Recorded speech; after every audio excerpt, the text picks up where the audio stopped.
Hello friends, you are most welcome on my YouTube channel Commerce बुखार।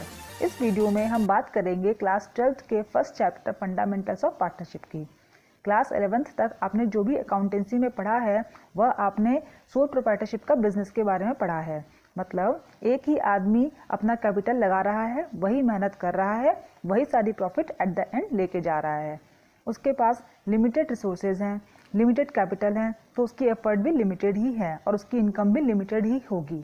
अपनी income को grow करने के लिए हमें आपस में ग्रुप में काम करना होता है, और जब हम ग्रुप में काम करते हैं तो उसे या तो हम पार्टनरशिप बोलते हैं या फिर उसे हम कंपनी बोलते हैं। 12th में हमें इन्हीं दो तरह के बिजनेस की अकाउंटिंग के बारे में पढ़ना है।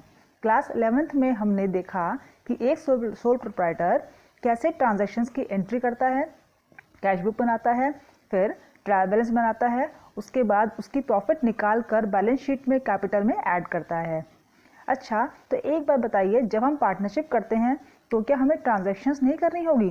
तो क्या हम ट्रांजैक्शंस की जर्नल एंट्री हमें पोस्ट करनी पड़ेगी, कैश बुक भी बनानी पड़ेगी और हमें बैलेंस शीट भी बनानी पड़ेगी, जिसे हमने क्लास 11th में सीखा हुआ है। अकाउंटेंसी का बेसिक रूल तो वही रहेगा, चाहे उसे आप सोल प्रोप्राइटरशिप में अप्लाई करो, चाहे पार्टनरशिप में या फिर कंपनी में। पार्टनरशिप में जनरल एंट्री कैसे होगी, ट्रायल बैलेंस कैसे बनेगा, कैश बुक कैसे बनेगा, ये चीज़ें हमें नहीं सीखनी, क्योंकि ये हमने क्लास 11th में सीखा हुआ है। यहाँ पर जो नया हमें सीखना है वो हमें ये सीखना है कि हम अपने प्रॉफिट को डिस्ट्रीब्यूट कैसे करें पार्टनर्स में। प्रॉफिट कैसे निकालना है ये तो हमने क्लास 11th में सीख लिया है। अब हमें ये सीखना है कि उस प्रॉफिट को डिस्ट्रीब्यूट कैसे करना है।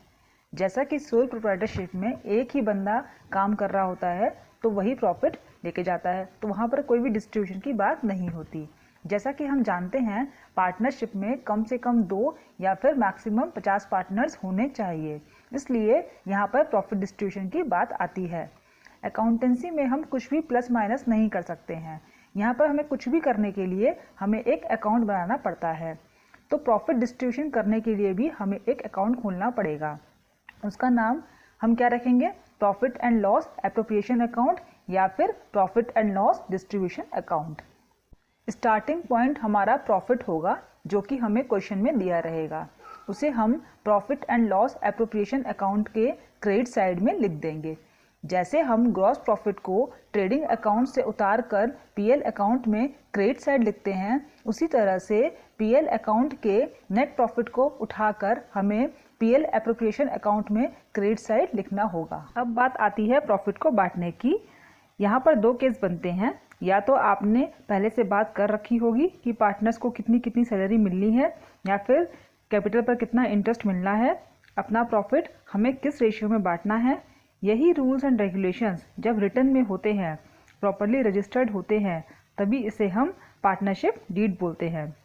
दूसरा, और जब हमने कुछ भी तय नहीं किया होता तो फिर जैसा हमें पार्टनरशिप एक्ट 1932 बोलता है, हमें उस हिसाब से चलना होता है। और हमारा एक्ट यह बोलता है कि अगर आपने पार्टनरशिप डीड नहीं बनाई है तो आपको ना ही सैलरी मिलेगी, ना ही कमीशन मिलेगा, ना ही इंटरेस्ट और कैपिटल मिलेगा। सिंपल, प्रॉफिट को इक्वली बांट के ले लें। मान लीजिए हमारा प्रॉफिट है 50,000 और हम 3 पार्टनर्स हैं। हमने डिसाइड किया हुआ है कि हम 1,000 रुपये पर मंथ सैलरी लेंगे। इस हिसाब से 12,000 रुपये ए का बनता है, 12,000 बी का और 12,000 सी का। टोटल होंगे 36,000। हमारा प्रॉफिट है 50,000, तो सैलरी तो हम तीनों पार्टनर्स को दे सकते हैं, इतना प्रॉफिट अवेलेबल है। और बाकी 14,000 जो रुपये बचेंगे वो पार्टनर्स आपस में बांट लेंगे। वहीं अगर मान लीजिए कि सैलरी हमें 2,000 रुपये पर मंथ देनी है, तो ए का बनेगा 24,000, बी का बनेगा 24,000 और सी का भी 24,000। इस केस में टोटल सैलरी हमारी होती है 72,000, पर यहाँ पर हमारी प्रॉफिट जो है वो कितनी है? 50,000, जो कि हमारी सैलरी से कम है।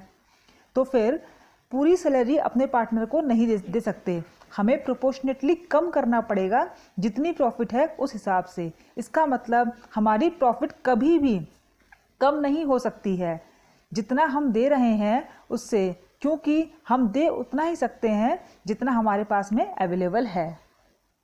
मान लीजिए कि क्वेश्चन में दिया हुआ है कि हमें स्टाफ को सैलरी देनी है, मैनेजर को कमीशन देना है, इलेक्ट्रिसिटी का बिल भरना है, तो क्या ये सारे खर्चे यहाँ आएंगे? नहीं जी, बिल्कुल नहीं आएंगे। यहाँ पर केवल वही खर्चा आएगा जो हमने पार्टनर्स को देना है। अगर इस टाइप के कुछ खर्चे हमें क्वेश्चन में दिए हुए हैं तो इसका मतलब हमें प्रॉफिट गलत दी हुई है। सबसे पहले हमें प्रॉफिट सही निकालनी होगी। अगर हम स्टाफ को सैलरी ना दें, इलेक्ट्रिसिटी का बिल ना भरें, तो क्या हमारा काम चल जाएगा? बिल्कुल नहीं चलेगा, हमें देना ही होगा। हम अपने पार्टनर को कह सकते हैं कि प्रॉफिट कम हुई है तो आप सैलरी थोड़ी सी कम ले लो, पर हम इन खर्चों को तो हमें पेमेंट करना ही होगा। इन एक्सपेंसेस को हम चार्ज कहते हैं। इन्हें हमें करना ही होता है, चाहे हमारे पास प्रॉफिट हो या फिर ना हो। इन्हें हम कहते हैं एबव द लाइन और इसे हम कहते हैं बिलो द लाइन। वीडियो यहीं ख़त्म करते हैं। वीडियो अगर अच्छा लगा हो तो कमेंट करके ज़रूर बताएं। लाइक करें, सब्सक्राइब करें, शेयर करें और बेल आइकन पे प्रेस करना ना भूलें।